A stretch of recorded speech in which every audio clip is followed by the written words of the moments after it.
Hi guys, कसे आहात? मस्त मजेत ना. मी डिलेवरीनंतर आलेली आहे माझ्या आईच्या घरी. बघू शकता माझं गाव आहे पाचगणीमध्ये, भिलारच्या पुढे सुलेवाडी.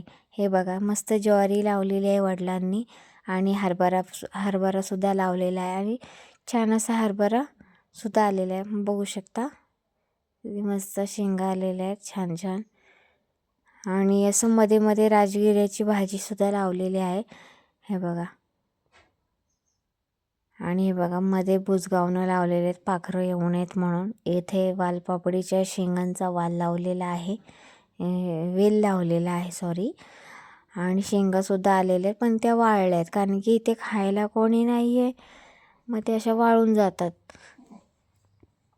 बघा. आणि इथे राख भरून ठेवलेले आहे वडिलांनी. आणि हे बघा हे पानं कसले आहेत मला माहीत नाही. हे बघा हे छोटी छोटी अशी झाडं लावली आहेत. हे पेरूचं झाड आहे, बाजूला आंब्याचं झाड आहे. ही चुलीसाठी लाकडं ठेवलेली आहेत. इथे गवती चहा लावलेला आहे. बाजूला राजगिऱ्याची भाजी दिसत असेल तुम्हाला. आणि इथे बघा मोठी मोठी लाकडं आहेत, वडील घेऊन येतात चुलीसाठी. आणि बंब आहे, बंबासाठी आंघोळीसाठी आम्ही पेटवतो तेव्हा लागतात.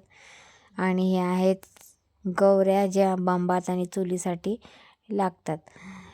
हे बघा इथे अशी किनाऱ्याला अशी झाडं लावलेली आहेत, गुलाबाची झाडं आहेत. आणि हे ढोबळी काहीतरी फळ आहे, खायला असं छान लागतं, आंबट गोड टॅमॅटोसारखं असतं. तुम्ही पाहिलं असेल महाबळेश्वरला कधी आल्यावर, असं पिवळ्या रंगाचं असतं. आणि ही ज्वारी आपलीच आहे खाली जी दिसते शेतात ती सुद्धा. आणि समोर तुम्हाला पाचगणी दिसत असेल आणि त्याच्या थोडे पुढे बघा टोकाला समोर ही आहे महाबळेश्वर. आणि खाली दुसरी गावं दिसत असतील. एकदम छान असं वातावरण आहे, बघू शकता.